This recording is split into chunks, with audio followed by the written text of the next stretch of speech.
Раната не винаги е видима. Понякога я носиш в мълчанието си.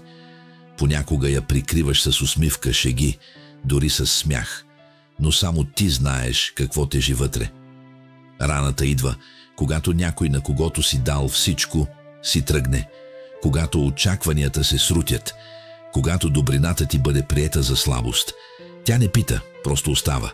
Като белег, като спомен, като тиха сянка в сърцето. Но знаеш ли какво? Най-дълбоките рани раждат най-силните души. Там, където си се счупил, ще израсне нещо ново. По-смело, по-чисто, по-истинско. Не бързай да заличаваш болката.